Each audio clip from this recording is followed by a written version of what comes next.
1 o'clock. Hello.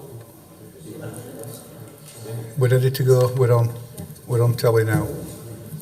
Right. If I can remind you to put your phones on vibrate or silent or switch them off, whatever. Membership of committee. We've got one vacancy. And yourselves, Councillor Firth. Yeah. Minutes of the previous meeting, are we okay with those? Yeah. Any interest, any lobbying? I'll start with Councillor Sokol.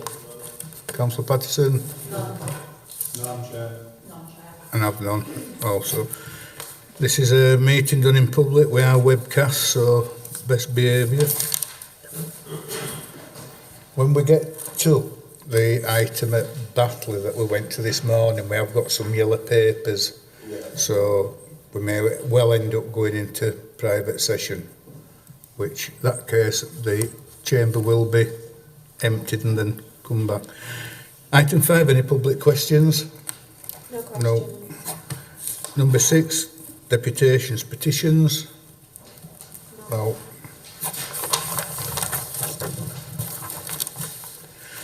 Right, site visits this morning took place at Dalton, which we've been there 2 or 3 times before, Carlin Oil at Batley, and 6th Avenue, Itown.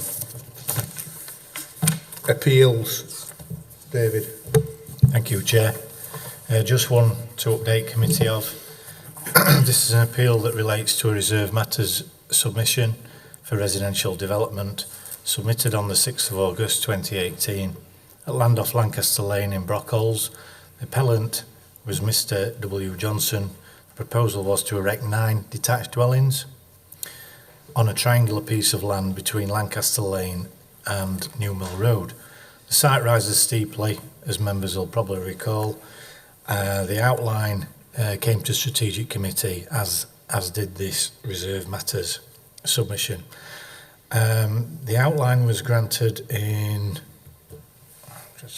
November 2018. The appeal was against non-determination, and officers did have concerns with the layout and some of the issues about the access, but at the appeal the inspector found that they were acceptable. The delay was caused by land ownership issues surrounding the complicated access. So the result was that the appeal was allowed. Permission granted. Andrew.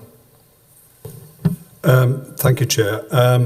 This is a site which this committee knows quite well, and I'd just like to raise 2 issues from this appeal, which may not be directly connected with the detailed subject of the appeal, but one is that it's not clear to me where the access to the site is.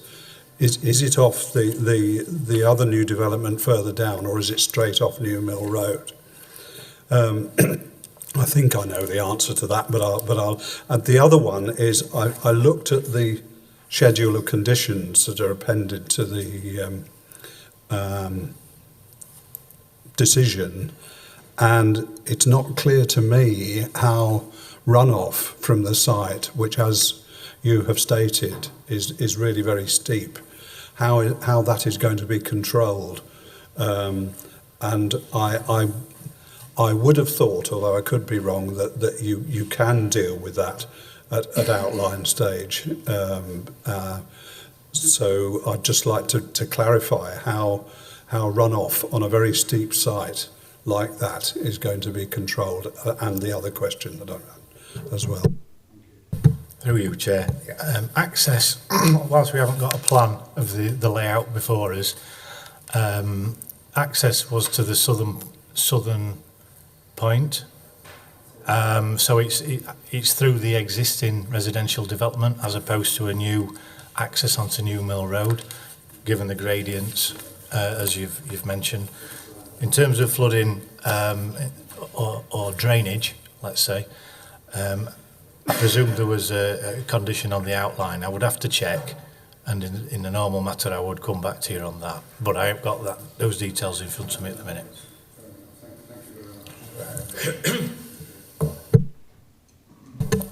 Right. Start off with agenda item 11, page 17. This is the application at 6th Avenue, I-Town.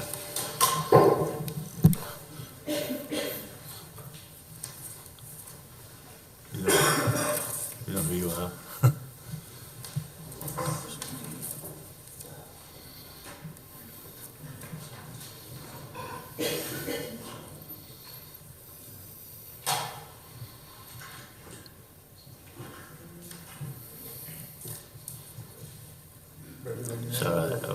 Thank you.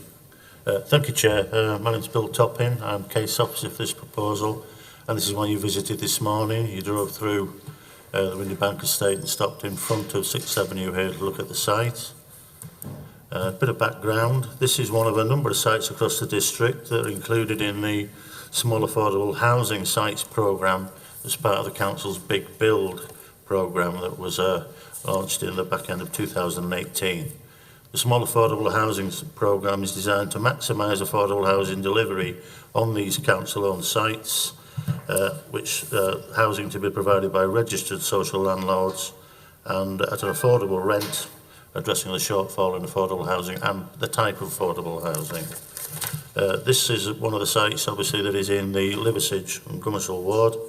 The site comprises an area 0.35 of hectares located to the north of 6th Avenue. It's flanked by housing to the west here and to the south, and to the east this is Mowat Court, which is a sheltered housing scheme. You saw for yourself on the site, it's a grassed area there, entirely grass, with some hedgerows around the edge of the site. The site is unallocated on the local plan, and it's not protected as urban green space under policy L61 of the local plan.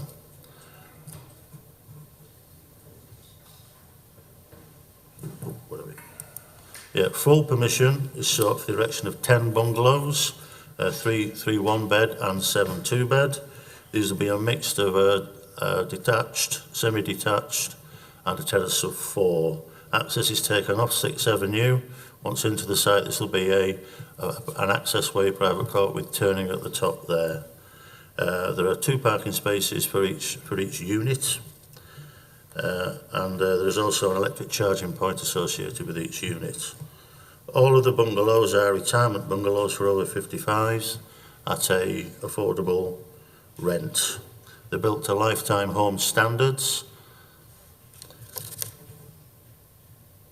This is an indication of the bungalows. They're obviously there to be brick and tile. That's the style of the bungalow there. So, this is the terrace there. Okay. In terms of issues before you, the site is unallocated in the local plan and it's not protected as urban green space, as I've said. Also, the site has been identified within the Small Affordable Housing Sites programme. As such, there's no objection to the principle of residential on this site, which is within a sustainable location and surrounded by predominantly residential already. Proposal represents an efficient use of this site with 10 dwellings, but not overdevelopments. These 10 houses would contribute to housing delivery. They'd effectively be a windfall for the council in terms of housing delivery, as well as obviously providing needed affordable houses. Given the numbers of units proposed on this site, it actually triggers the need for a POS contribution in line with our local plan. That's been worked out and agreed, and that would be a contribution of £8,734, which should be obviously ring-fenced to upgrade nearby local facilities. This will be secured through a legal agreement. Layout and the density of the scheme are considered to be satisfactory, with the orientation and the space between buildings meeting our standards and the local plan requirements. Scale, single storey obviously is most of the surrounding properties are 2-storey. There are some bungalows further on into the estate, but singles, there's no problem with scale in that respect. The fact that they are affordable for retirement. I think probably is a sympathetic use for the for adjacent to the Mowat Court. At this point, I'd ask my colleague Jamie from Highways to take you through some highways issues. Thank you. Through you, Chair. Jamie Turner, Highways Development Management. Layout plan was submitted by the applicant, but given the previous refusal and representations regarding visibility, further information was requested. An independent speed survey was carried out on behalf of the applicant and results delivered in a transport statement supplied by Sanderson Associates. The speed survey was carried out for a full week, beginning on the 26th of November last year, with the maximum daily 85th percentile speed being calculated at 23.4 miles per hour in each direction. This relates to a 2.4 metre by 30.5 metre visibility display being required for the site. With the relocation of an existing telegraph pole, this visibility can be achieved and can be secured by condition. The site has adequate parking, its 20 spaces are created for the 10 dwellings. This is in line with the levels set out in the Highway Design Guide supplementary planning document. Thank you, Chair. So finally, just to conclude, for your update, there was an outstanding consultation with the Drainage Lead Local Flood Authority. They have recommended an appropriate condition, which we will add to the scheme if you approve it. And the recommend just a note of clarification about the delivery of ensuring the delivery of affordable and the open space contribution. As the applicants don't at the moment own the site, they can't sign a 106, so they sign what's called a Section 111 agreement, which is now signed, which has the 106 is effectively attached to the back of it. So once they acquire an interest in the site, that 106 is enacted. So the affordable housing and the open space is secure. So if you approve it today, we could issue the decision notice. Thank you. We've got 3 speakers. First one is John Barraclough.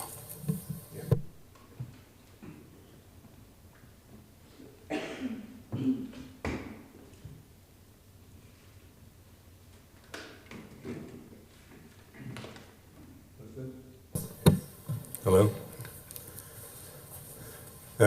Members, good afternoon. Can I ask, are any of you from the Swen Valley? Oh, it's 2 of you, right, okay, fine. Obviously 3 minutes, it's bullet points.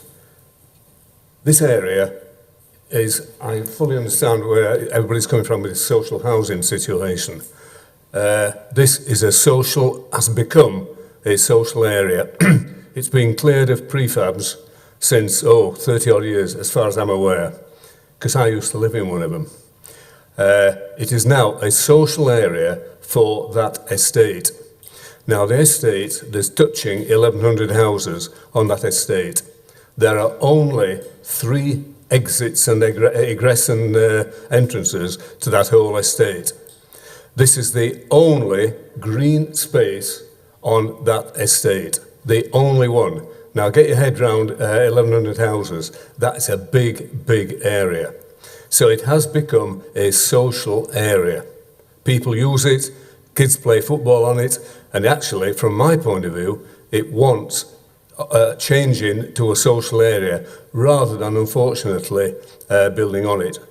The other key point, and I've got to say, this is the one area that, to a point, enrages people locally. By the way, I live on the 6th Avenue. There are 2 areas that have been void of any buildings whatever. That's the old Hartside Special School at the Packhorse Crossroads. You Spen Valley boys will know where I mean. And also the RM Grill School. They have been cut off with boulders now for years, and I mean donkey's years. My submission is, why not build these houses that are needed, and I accept that, build them on those sites, or one of them, or whatever, not on a social site that I'm referring to. The highways, I'm a little bit wary about the highways situation as expressed over there. I know on a morning and on a night, cars stack up at one end of 6th Avenue and then stack up at the other end. It is a bit of a trap, okay. The other thing, spotting land at the right time of day. It's just unfortunate that you people have been out today. You've seen it at its worst. It's simply grass. There's the developers have been all over it in the last few months, digging here, digging there. It does look a mess, I've got to say. But anyway, my thing is, it is a social area. Thank you.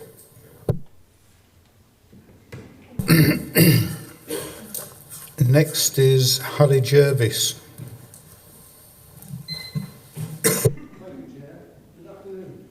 Almost 10 years ago, the council submitted a planning application to the... Sorry. Almost 10 years ago, the council submitted a planning application for the development of this land. The application was refused by the planning subcommittee. One of the reasons was a highways issue relating to vehicular visibility. I would have expected, therefore, that the council would respect that decision and investigate the highways issues initially and thoroughly for this application, particularly as visible access to and from the site seems to be worse when comparing plots 9 and 10 with the previous application. Sadly, the council has not chosen to investigate. A highways response was only posted online after the original consultation date expired, and it gives the impression of being sketchy and rushed with typographical errors. It concluded with a request for further information in order to provide a more thorough report. We feel that a full investigation and highways report should have been carried out from the outset, and certainly by now. We therefore feel that a planning decision should not be considered or made until this is done. Furthermore, we do not feel that a decision should be delegated. There are many people locally who are concerned by the potential loss of open space which is considered to be a local recreational amenity, exercising dogs, for example. Not only this, but when you consider the open nature of the Windybank estate design, this proposal seems at odds with that.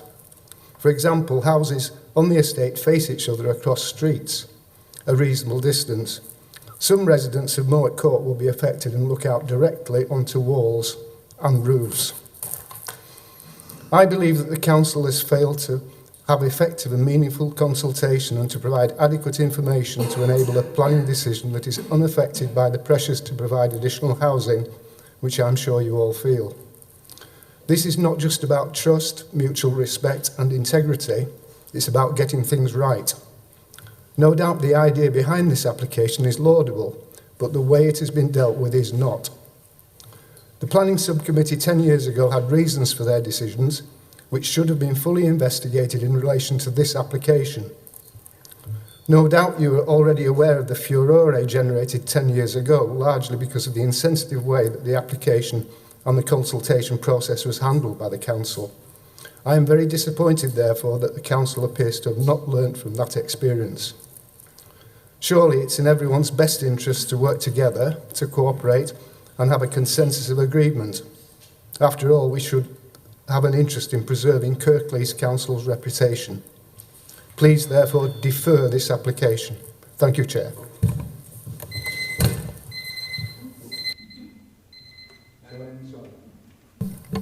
Gemma Bottomley.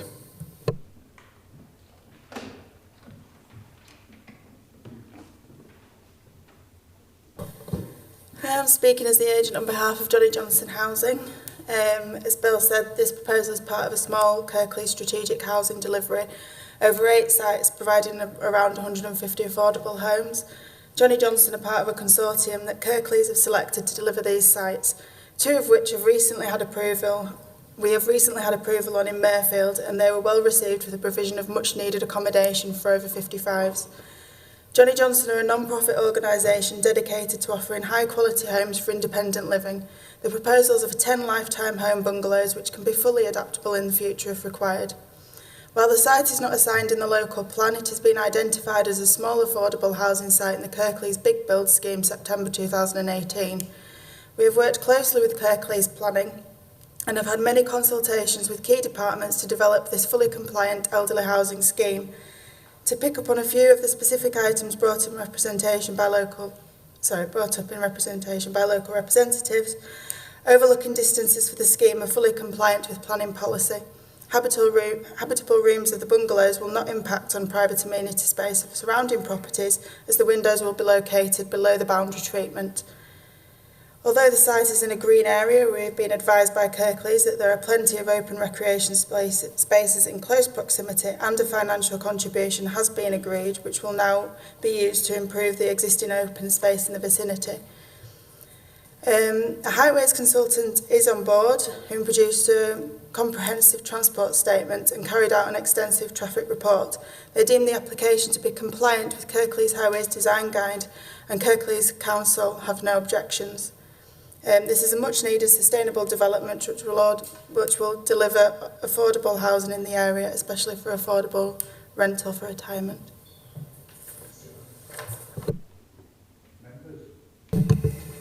So over to you.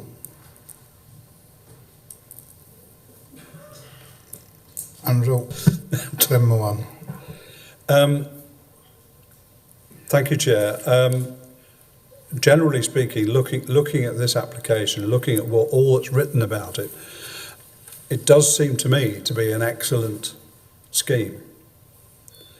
And one of the things that attracts me is the fact that all the dwellings on here have got a good deal of space around them. Their gardens are of a reasonable size.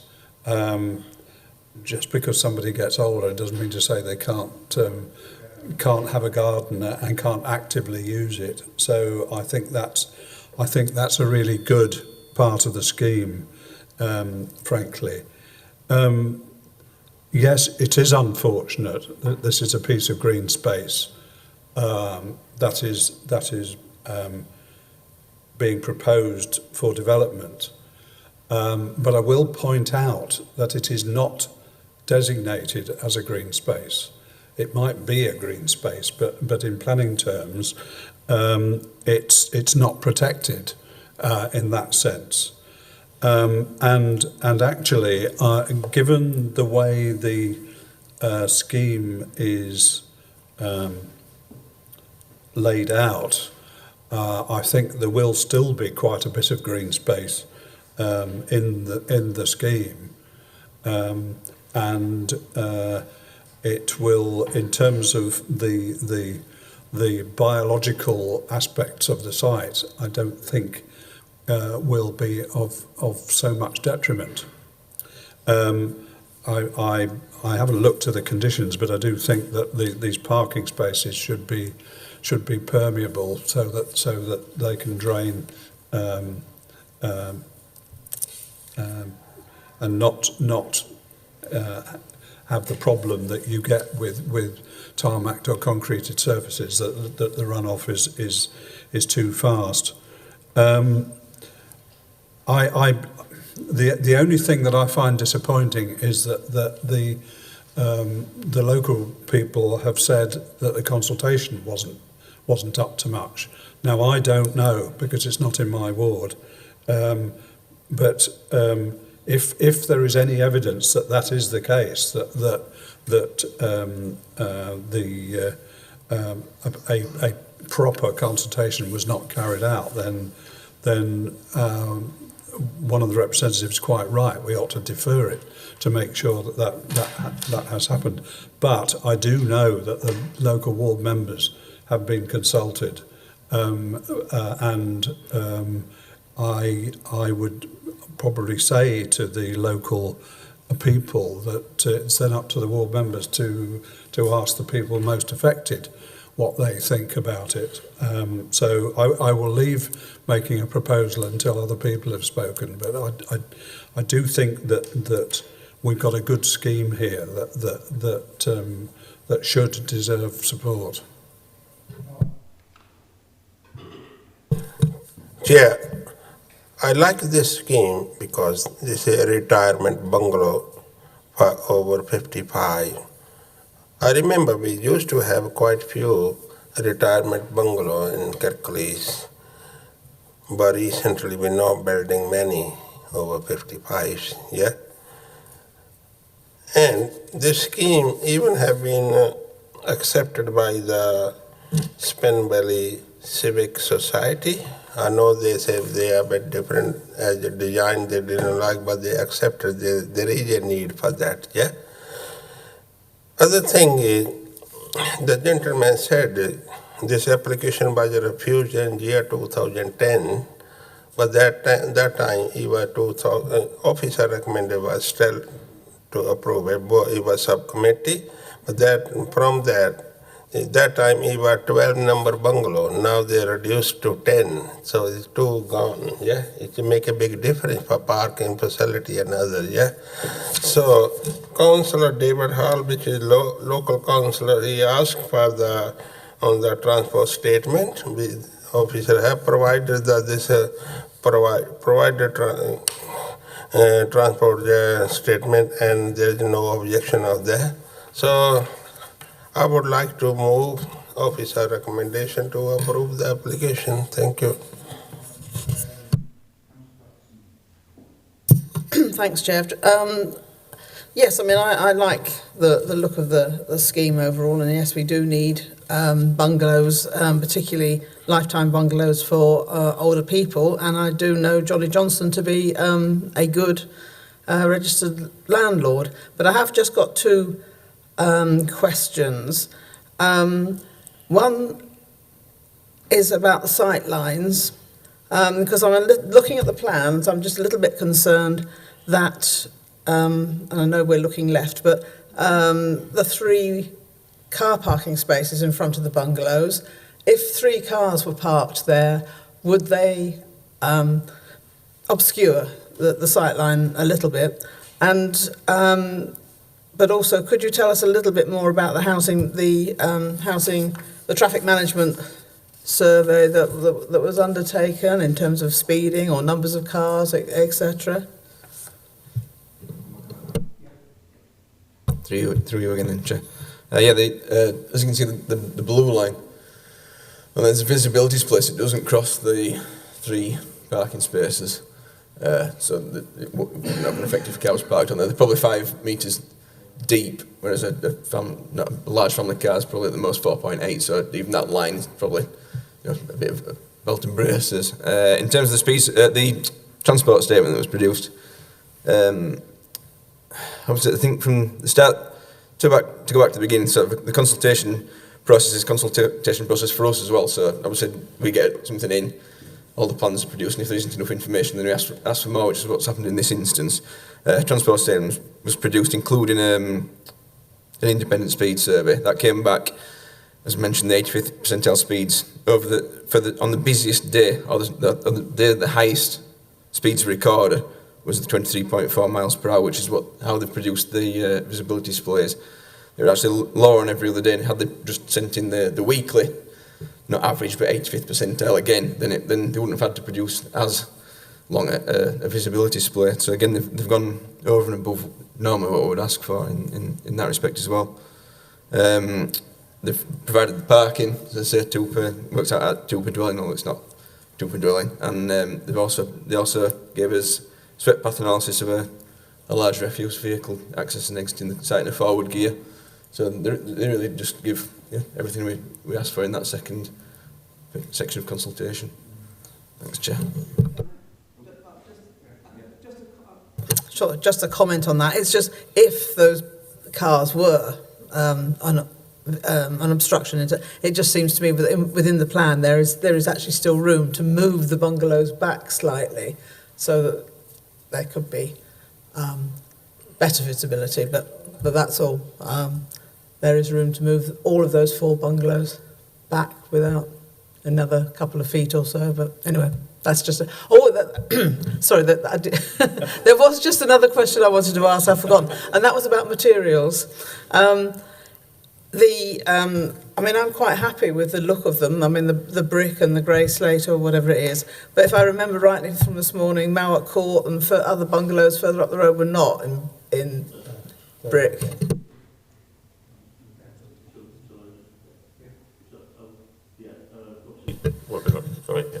Proposal is for red brick and grey tile. There is a mix of materials. Obviously, immediately, Mowat Court is a more buff kind of arrangement. But there's red brick, there's a little bit of everything around here this way.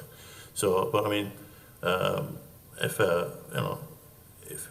I don't think there'd be a problem in agreeing a brick sample if it wanted to match much more Mowat Court than a red brick. I don't think I don't ever object to that. But it is a real mix. I mean, there are some red brick ones opposite and so on. Shall I deal with the consultation thing? Yeah. In terms of the consultation, obviously you've heard what the gentleman said there. This application, when it came, and it was publicised by site notices, you saw them on the site, they were still there, and neighbour letters. We did get some additional, we required some additional information following the highway consultation. We put that on the website, and we extended the consultation period in agreement with Councillor Hall, David Hall, to after Christmas to give people a chance to comment on that. Councillor Hall subsequently called it up to this meeting, which is why we're here, so it's not delegated.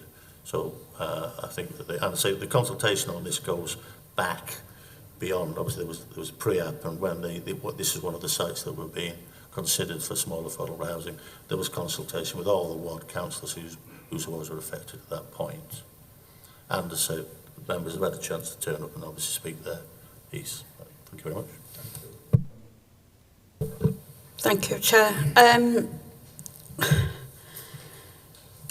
Just to note that I did live in Spen Valley actually at one time, long time ago, and I actually worked at Artsef Special School, so I do know the area really sort of well. I understand retirement bungalows, seems a fantastic idea and all the rest, but I do have some concerns. One is with the traffic problems up there. I know it can be extremely quite bad, and I know that because I once got a car in the back end of my car up there. And the other thing, what I'd like to know is where is the next nearest recreational space? Because it is really is a big estate. I mean, it's huge. And I know it's full of a lot of family houses. So I was, sort of concerned on where are all these kids going to play from all these family houses. So, yeah, I mean, obviously we discussed this on site, obviously. So, obviously that's the site. There's the park that's nearby. There's some open space there. And just further down here, we show Mary Lane. There's a open space and green space there, and they're all protected as urban green space. So, and they are in reasonable proximity to this site. Thank you.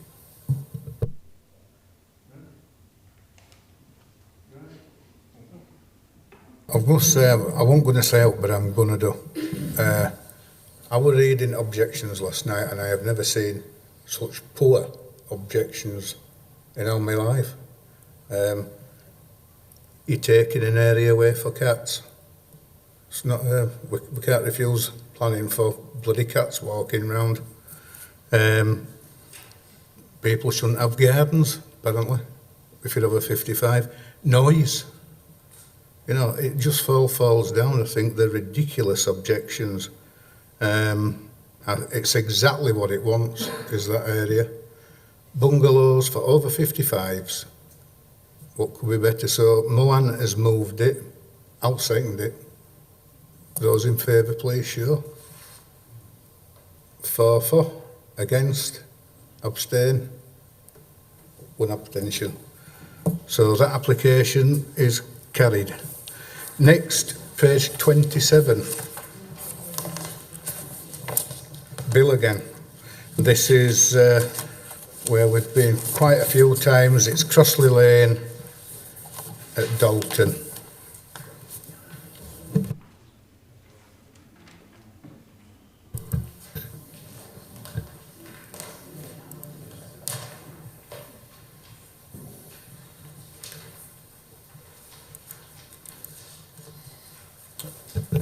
Thank you very much, Chair. This was your first site visit this morning, and as the Chair says, this is a site that you've been to before. Very quick background to this. The red the two red parcels of land are the application site. It has the benefit of an outline approval for housing with a Section 106 agreement. The indicative layout for that was 131. That outline is still extant. That outline did have original access points, which were quite like this, but there was one located on Colroyd Lane there. The application that came in was for variation of those conditions to put some alternative access arrangements in to this site. Now, in itself, what's happened is we had amended plans provided to accord with a request from Highways. Originally, there were two new accesses that were right opposite each other, which is not the best arrangement there. But obviously, they moved their access, so you've got a good distance between the two accesses, 45 metres, which is what you normally need. The original reason this came to committee was, as part of the application, there was a request to vary the Section 106 that went with the outline with respect to the provision of the open space, delete the reference to the provision of open space and the contribution to that, and a reappraisal of the site it was the 95th dwelling, it's about 2/3 of the way through, with a view to seeing if it could realise some affordable housing. Now, well, we were objected to those issues. Now, those have been deleted from the application now. So all we're looking for now is just obviously for alternative accesses which are satisfactory. So our amended recommendation is to approve this, subject to the variation of the 106 being agreed, but that variation won't delete any references to POS or a reappraisal. And that's it, thank you. There's no speakers. So, Councillor Patterson. I'm quite happy to accept the recommendation, but I would just like to make a comment to all those people that say, why does Kirklees not build on brownfield sites, which this, of course, is a massive, great big greenfield site. We originally gave planning permission for this years ago. The private owner, has been sitting on it until now. I'm really glad that it's come through, but this is why brownfield sites aren't being developed, because they're in private ownership and people are hanging on to them for their own reasons. So I will move the recommendation.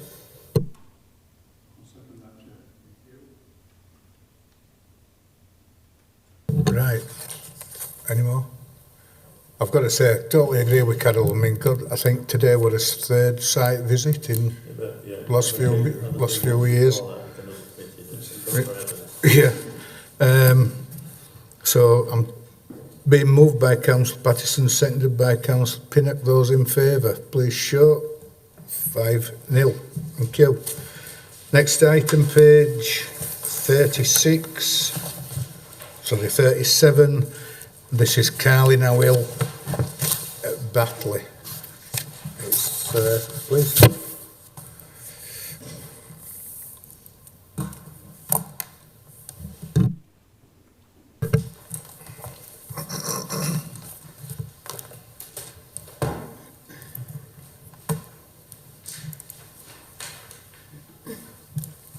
Thank you, Chair.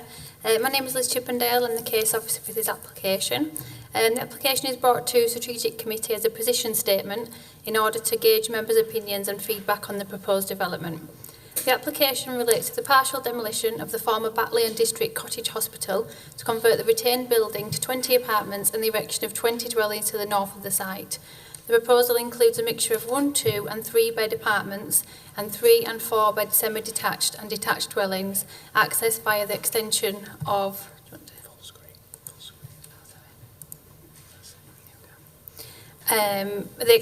terrace, Transvaal Terrace. The southern area of the site, including the existing building, is unallocated. However, the land to the north of the site is partly located within the green belt, as identified within the Kirklees local plan. The whole site is located within the Batley Conservation Area, and the former hospital building is considered by officers to be a non-designated heritage asset. In order to redevelop and convert the non-designated heritage asset and to generate a profitable outcome for the developer, the proposal includes the development of the 20 dwellings to the north of the building, 7 of which are located on Greenbelt land. A viability assessment has been submitted by the applicant and assessed by an independent body on behalf of the council. The outcome of the viability assessment will be discussed in the private session. Officers consider that the requirement to restore the building to a viable use would outweigh the less than significant harm caused to the non-designated heritage asset and the conservation area as a result of the proposed development. The public benefit of bringing the building into its optimum viable use, as stated within the MPPF, is high, and as such is considered by officers to balance the harm to the conservation area. The proposed design, layout and mix of dwelling types is considered by officers to be acceptable. The proposal is supported by a detailed landscaping scheme which includes area of open space within the site. Following negotiations with the applicant and the submitted amendments as detailed within the update, the proposal is considered to be acceptable from a highway safety perspective. At this stage, we are awaiting final comments from Kirklees Landscape and Crime Prevention Officers. We've received no other objections subject to condition, as detailed within the officer report from statutory and non-statutory consultees. The proposed development would generate recommended contributions for a local area of play, sustainable travel and affordable housing as outlined within the update. Officers would welcome the opinions and feedback from members as to the principle of the development and the enabling argument as put forward by the applicant. Members consider that the restoration of the vacant building and non-designated heritage asset to be very special circumstances that would outweigh the impact of the proposed development on the openness and character of the Greenbelt. Thank you, Chair. Right.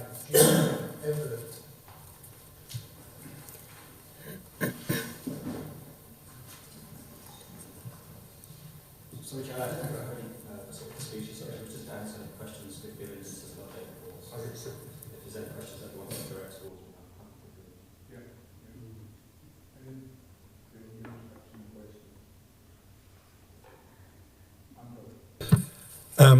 me. Yes, thank you, Chair.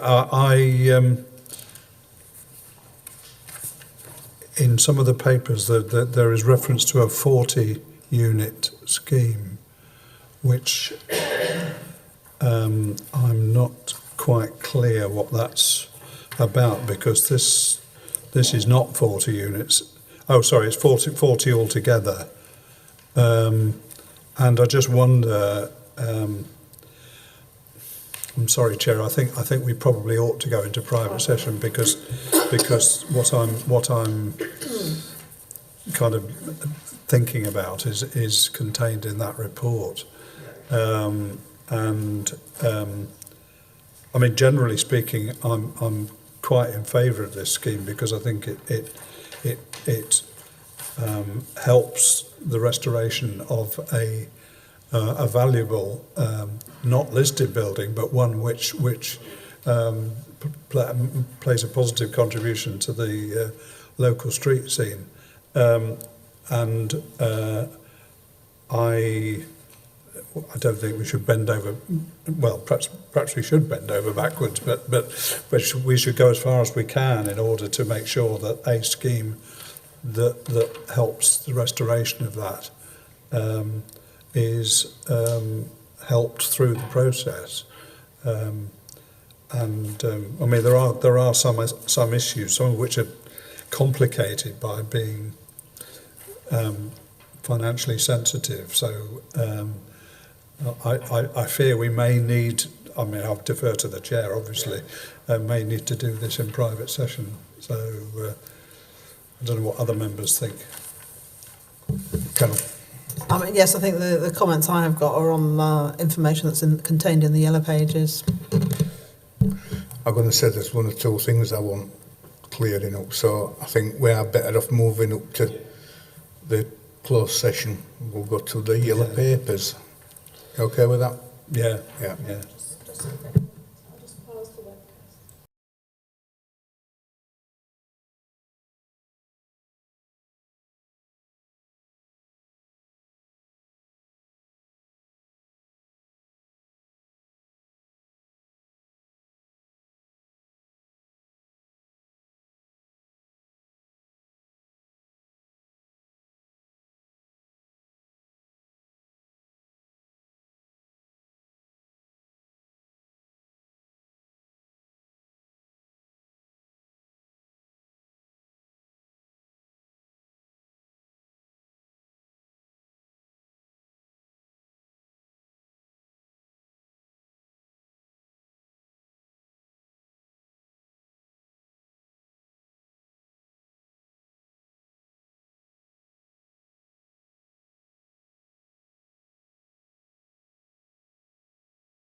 Right. Welcome back, everybody. Members, questions?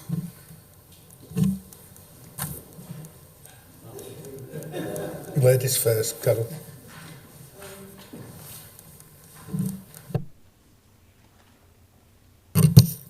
Yeah, a question. I mean, we recognise, well, start with a comment.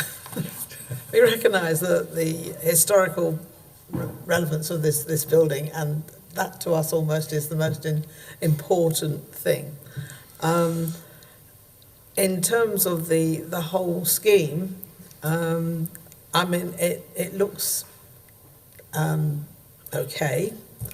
But I suppose what we're most concerned about is ensuring that that building is restored. So I suppose we're asking about phasing to a certain, you know, what are the proposals that you've got for phasing? That's a very good question.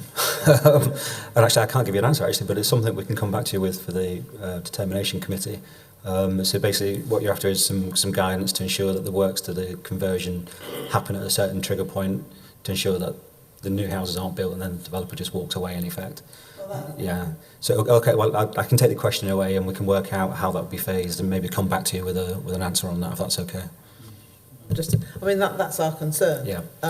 That we wouldn't want to see certainly all the houses built, even or even part of certainly part of the houses, and then yes, the developer walks away and the building is not restored. I think normally in my experience of these things, there's a balance to be had because the developer needs to generate some revenue to pay for the higher costs. So normally with a planning obligation kind of scenario, if it was affordable housing, for example, the trigger might be 75% of the open market houses before the certain works were complete. So we can look at the trigger and how that might work with the developer's finances and come back to you with a proposition, I think, maybe obviously through the planning officers. I think that's what we need or we're looking for. Okay. And I think the sort of following on from that, with the plan has got 7 dwellings on Greenbelt land, and I don't think we would be very happy about somebody saying, "Oh no, we need 8 or 9." The Greenbelt bit of the site is as it is in this application, it seems to us, because otherwise we are very favourably disposed towards the application.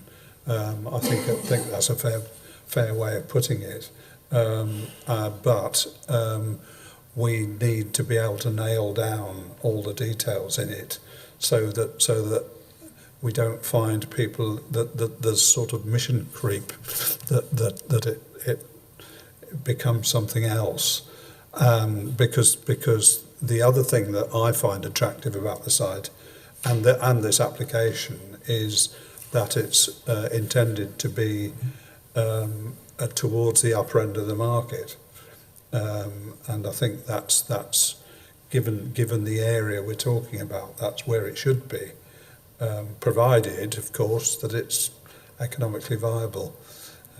I mean, you obviously can't comment on that in this context, but. I suppose my only comment could be, obviously you've discussed the financial viability assessment and you've seen the balance in terms of the number of units that we've proposed in the Greenbelt to try and get that balance right, and that's been an exercise that's taken us a while to get to be fair, with the planning officers, to get to the right quantum that actually makes it work. So I think the answer to your question, if there was any creep and a developer came back and said, no, we need a couple more units, then obviously that whole assessment process would have to be gone through again and it would be subject to the same scrutiny. So.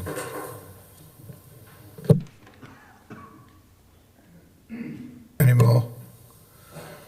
One thing when we parked up this morning, when you look at a lot of the stonework, it's fantastic stone. Have you any idea if vast amounts of it can be reused on the new build?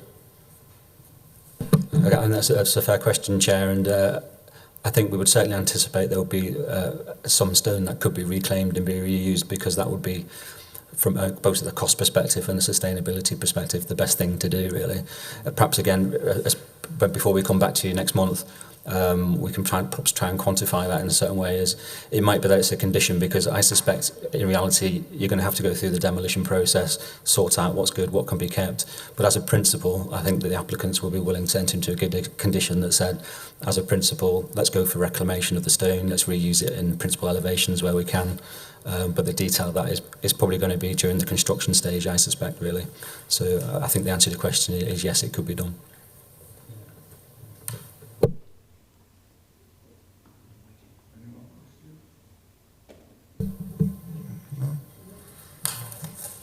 Right. I mean, personally, I can't wait for this scheme to get up and running, and it's very sensitive in Batley area, which is where I actually come from. And, you know, the people in Batley will be watching, but I'm sure that you'll do a damn good job. Okay. Chair, I think if I just add to that, I think that the scheme that we have done a 3D visual of the hospital post renovation, which I'm not sure if Liz has still got on file, but perhaps it shows what we're aspiring to in terms of how that building could be regenerated. So it's perhaps if the developer can pull that off, I think everybody will be happy. It's a scheme that desperately needs to come forward, as you say. Thank you.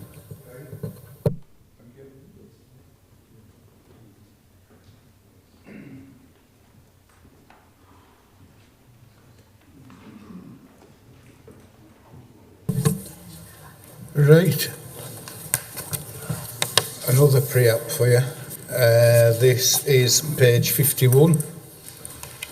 This is New Mill Road, Midlothian Garage, who I'm sure some of you know very, very well.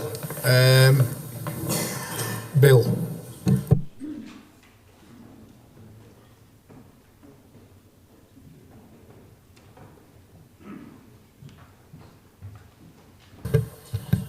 Thank you very much, Chair.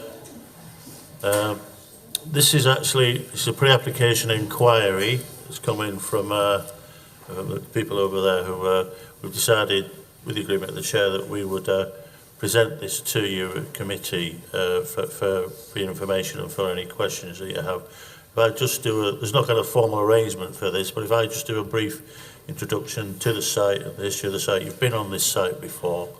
And then obviously the reason we brought it to you is because of the type of construction involved, the mode and method of the construction involved, which is modern methods construction, which have many advantages. Obviously, this is if we're okay with this scheme and it's approved, it'll be the first site in Kirklees of this type. But obviously there would be scope hopefully to move to other sites. So what I propose, I'll leave it there really, other than to sort of say at the moment the site, which is the red line there, has permissions for housing, it's allocated for housing, and the units were agreed with 56. This scheme is exactly the same red line, the access road arrangements are exactly the same as before, so all of those issues are agreed, but there are 68 units, a different mix of the houses. So what I propose to do, if it's all right with you, Chair, there are a number of sorry, what was the how do we get back to the videos? They've submitted a number of very short visual videos, which I think would inform the presentation. So if I could just show you the first one and then take it from there. As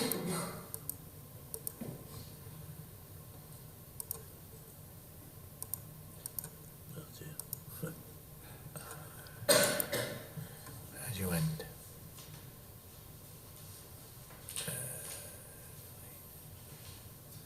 Don't know how you do it.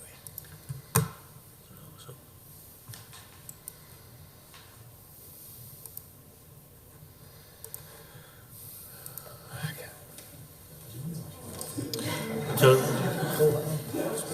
Window. Where's the window button?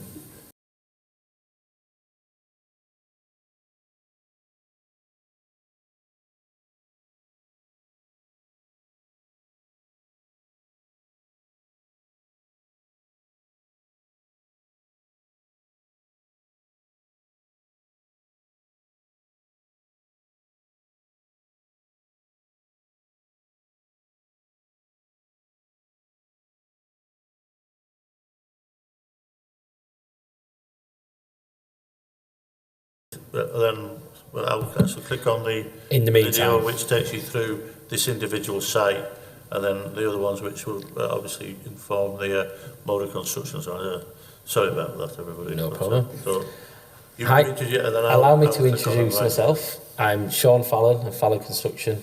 I'm the second generation of an infrastructure company from West Yorkshire. So thanks for your time today and allowing me to demonstrate a refreshing way to build houses that are efficient, fast, attractive and well backed by Homes England.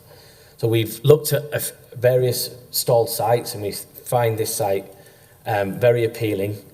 It's nestled in a nice area and we want to really create that wow factor. So we've been through the mill, so to speak, to create something that works in and around the surrounding area, which you can see the brick flip and the render to suit what is in that area at present. So we really wanted to mimic what is actually there at present. So the question is, what is the difference between the two house types? And for us, it's efficiency. And when you're an occupier of these homes, they're a third less to run per year. So you can run these homes for £1 a day. So overlapping that with a sort of mixed tenure, working with housing associations and RPs to see what's their requirements in that area. So we're really pushing the mixed tenure and efficiency on the site. It is a stall site. They were predominantly 4 and 5 bed detached. We've gone for, speaking to the local agents, we've gone for a 3-bed semi sort of spread across the site because the majority of the sites that have been proposed in the area are all detached housing. So there's not much scope for 3-bed semis. So starter families, help to buy and shared ownership really isn't getting used in that particular area. These houses are all backed by an NHBC 10-year warranty. So we've gone for the highest possible standard we can get. And we then wrap that as a civil engineering company. So it leaves the factory with an Ex-Works warranty. So it's got a tick in the right box from NHBC. And we follow the procedure on site with all our groundworks and wrap that as a full 10-year warranty. So they can be mortgageable for first-time buyers or for any particular. And the high street, every bank on the high street at present is recognised. So we have adopted the Building for Life on site, so we are adhering to Building for Life, so we're trying to make it a community-led scheme as much as possible. And we believe that this is the way to tackle housing demand, brownfield sites. So a lot of other developers cannot look at brownfield sites because of the cost, but that's all we've ever dealt with is brownfield sites. So we don't build on greenfield sites whatsoever. We only deal on brownfield. So I think this is a great opportunity to embrace change. I think this is a great guinea pig trial site for your area to then look further on. We have good relationships with Naz Parker about looking at factory number 2. So there's a very opportunity for employment. And then I know you're well aware and you've probably all been up to the factory. And if you're not, you're welcome to really get this product into the area. So we've put our head above the parapet and said we want to explore this avenue a bit further. Are we ready? The specific scheme for, as it would look for Home Firth, and then the other 2 are about the process and so on how you do it on site. So show this one first. Hopefully, come on.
that's the appearance. So you can see what you said about how these houses can reflect the local area and so on. And there's a panel there which would be the art stone that you propose to use on this site. This one is about the actual process involved. So we'll go to this one, which is where you actually make them to start with, and I'm going to take it from there and then transport them to the site.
There's a third one which actually shows a site being constructed in Hull, but I think you've got enough there to see that the process involved, obviously, there were there, and obviously, Sean's happy to answer any questions you have.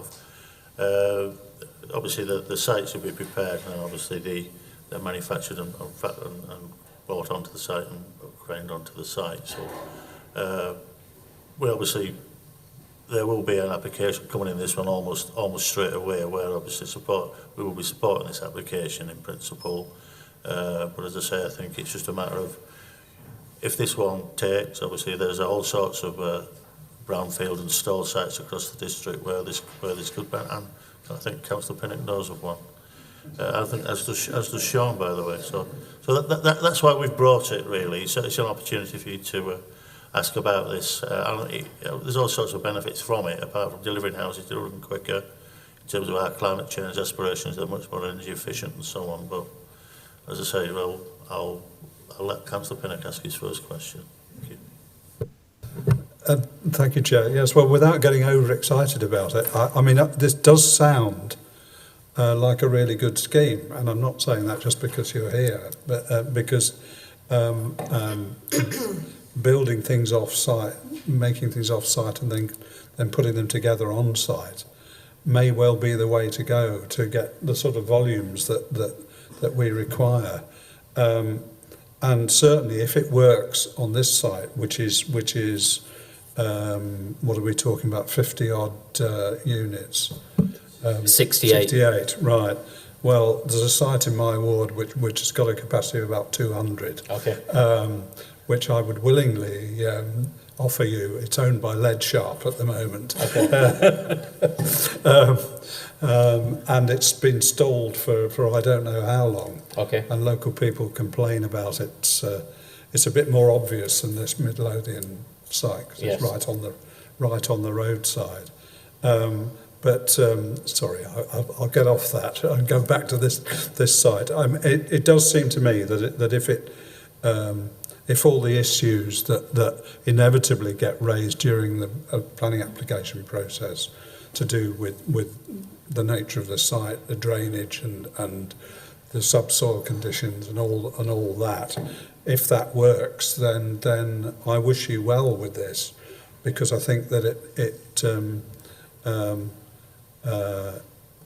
if it works well on this site, then I would encourage you to look at other sites all over Kirklees where there are problems in getting people to actually get on with it. And I don't think I include that Dalton one. I think they're getting on with it in a different way. And it's that's a much bigger site, obviously, which is near the beginning of the agenda here. But I find this very attractive. Can I just ask you though what the installation standards are in the buildings that you put up? I brought a team along with me today. Oh right. And I can answer that. Yeah. Far beyond building control. But yes, please do. Good afternoon, I'm Helen. I work for Ilka Homes, so I actually work at the factory there in Knaresborough. So the homes are made from a light gauge steel frame, which is insulated with rock wool. There's then a breathable air gap, and then there's a layer of EPS, which is another 150 mil, so they are highly insulated. So hence why we achieve about 20% improvement on building regs. So if you came to the factory, you see the radiators that we use are quite small because you don't... Yes, it's the same, yeah. So effectively, a ground floor is a full 6-sided box, for want of a better description, and then a first floor on top of that, so it's fully insulated, yeah.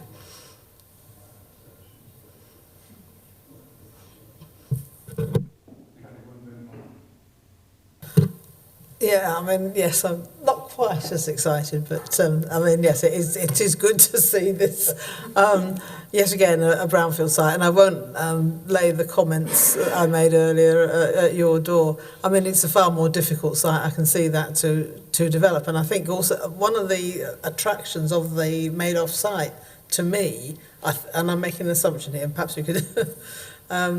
that is that there is less disruption in a sort of heavily already residential area in the terms of numbers of lorries coming and going and constant noise and banging and all the rest of it. I mean, certainly this area, it's lots of relatively narrow roads as well, which I know is going to be a bit of a trial to try and get a ready-made house on the back of a lorry there, but at least you only have to do it the once, well, 54 times perhaps, but it seems to me that it's a lot less disruptive than normal, and certainly if the quality of the homes is as good in terms of the insulation and also permanency in terms of fabrics, that external fabrics that are used, then the quicker this site does get developed, the better. And I can see craning something in here is far better than rolling a load of bricks down the road and trying to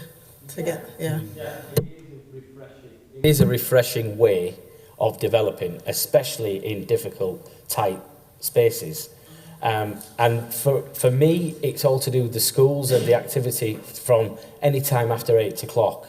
That's when the trades really disrupt, because it isn't the last mile, if you like, all the materials coming to site, because they're built in a factory at the side of a motorway. And the infrastructure that goes on beforehand, that's quite consolidated on site, and it's quite quick because there's no other trades in the way. So you get the whole show, if you like, as a ground worker. So you oven ready the site, and you don't have to take any materials off site because you can balance that act on site. So there's less wagons coming burning diesel and on the highways. So it's a real opportunity to make a site really work. And it comes from, our ethos comes from retail, so we've built a lot of Tesco's and Asda's and Sainsbury's that way, where we got the run of the site to enable less materials, less waste to go out the site, use it on site. So we're trying to implement that into housing, and the opportunity has come from MMC.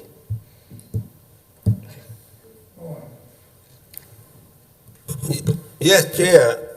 I know this area very well. I used to drive past that Midlothian garage more than 10 years ago. I'm talking about 20, 30 years ago.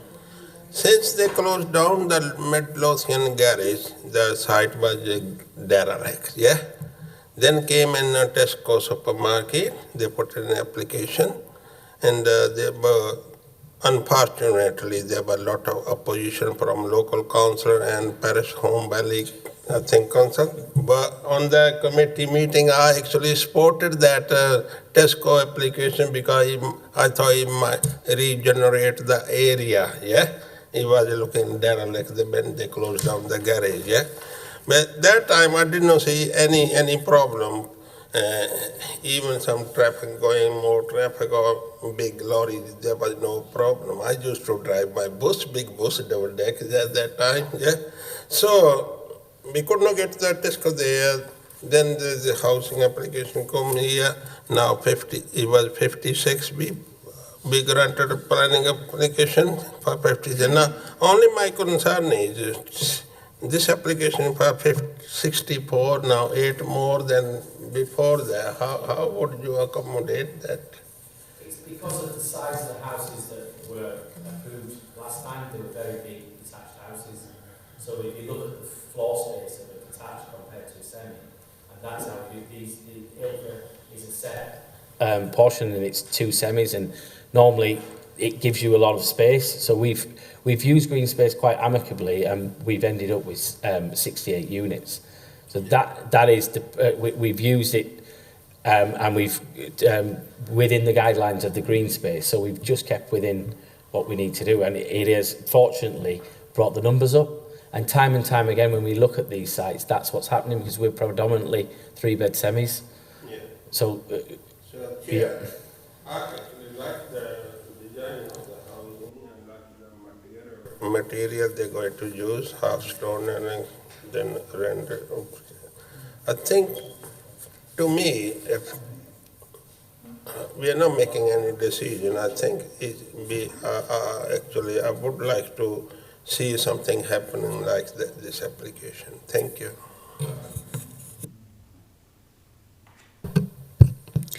Thank you. Yeah, I quite like the idea of this, and like you said, to be honest, rather than taking loads and loads of bricks and everything else onto site, you know, this will be better than noting that there is a school not that million far down the road. So yeah, I do quite like this. I also think the idea of 3-bedroom semis is a lot better idea than great big massive detached houses. There's enough of them in Oakbath. And I know this site really, really well because, believe it or not, I used to live across road from it one time. I've lived all over, can you tell? I think I've lived all in Kirklees. My only concern would be, to be honest, is the contamination of that land.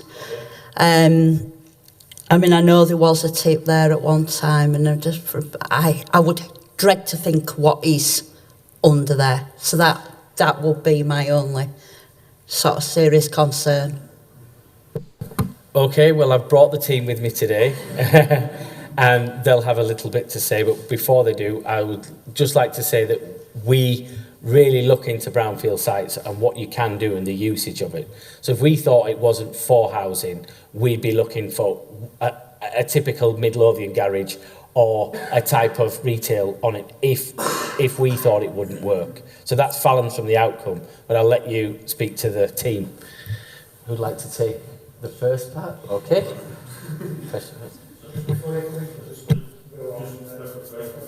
Yes. Just on the contamination, obviously this has been raised before at previous approvals here.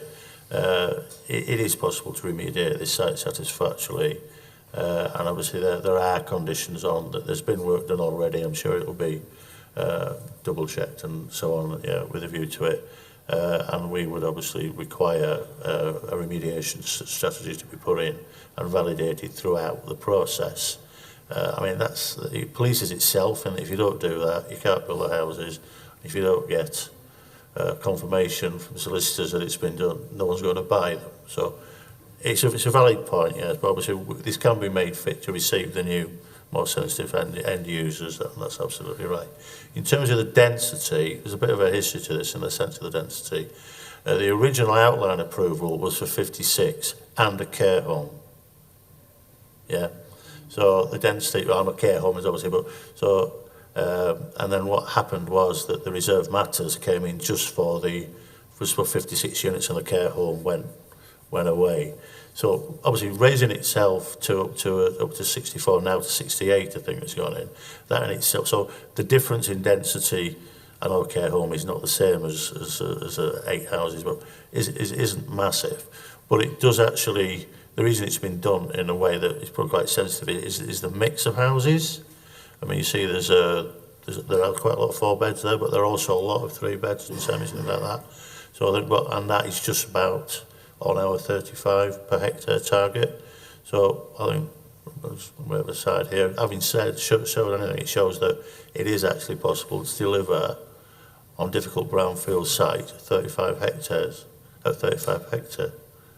Yes, I thought I'd slot that in there. Thank you very much.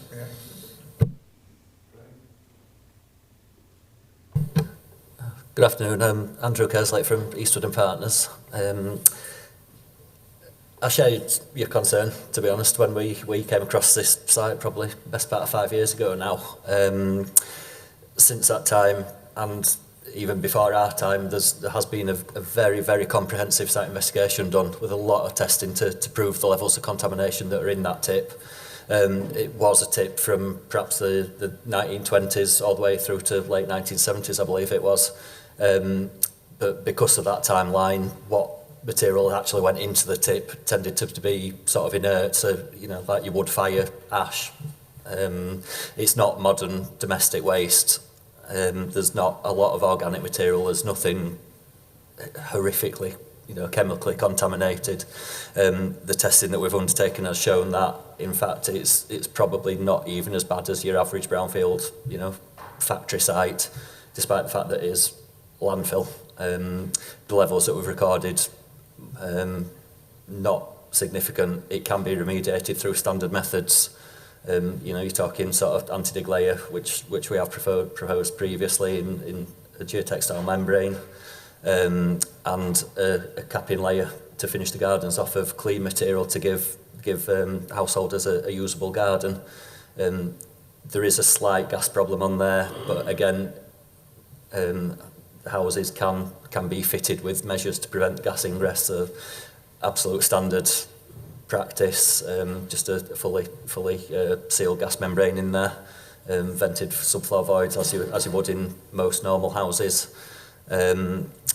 Everything would be done validated independently, and if we're going through NHBC for warranty, they would take an interest to validate those measures as well, to obviously allow them to offer their 10-year warranty. So I think, yes, it can be brought forward as a housing development, and we don't see any major risk to any future users.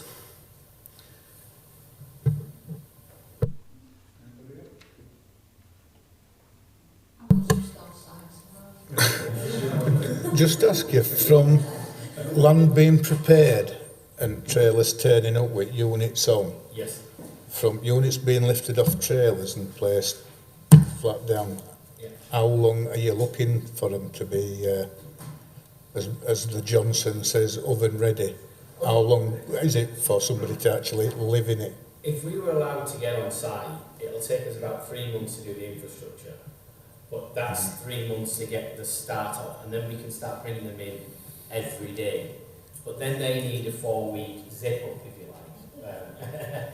So they go inside and connect them, and connect them on the outside. So one comes a day, and then that program's 4 weeks on that house. But the next one's 4 weeks as well. So you've got this knock-on effect of the program that as soon as you've done 3 months of infrastructure on site, you've got this house coming in per day. You can do 6 a day, but we don't need them at that pace. We prefer them a day and start a team on each one of them. So if you can imagine, there's one team doing one specific job, and they continue that on each site, on each house. So you've got your plaster in one house for 2 days, then he moves on, and your brick slip man for 1 day, and it's your hand in 4 weeks' time from then. You've got a house that you're handing over every day. So that's the programme. Just on that subject of acceleration, we are working with Homes England on stall sites and looking at coming forward, and we are going to Mipham this year, and this particular site is a showcase on the Leeds LEP stand. So there's 9 or 10 projects going through a screen at MIPHAM, and one of the projects is Home Firth, Home Chase, about how we plan to attack brownfield sites. And there's a talk on the Wednesday afternoon about this particular site to the whole gathering at the Leeds Let Committee about how we plan to tackle brownfield sites. I believe this is the answer.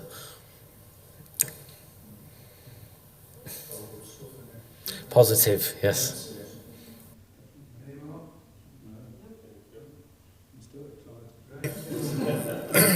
Can't wait to see it. If we can possibly start to imagine us looking at sites, and if we come in here with a certain house type, we really like to go back and forward and really go with the grain and make it work. We're working with Kirklees Housing, also most of the RPs and HAs that work in the area to really get what they need in areas to tackle demand. So we're not looking for open sale on each site, we're trying to do a mixed tenure and try target demand. We'll never come in on a viability and change any 106s, that's not the plan. The plan is to deliver better homes faster, if you like. Okay. Okay. Please, that's it. Thank you.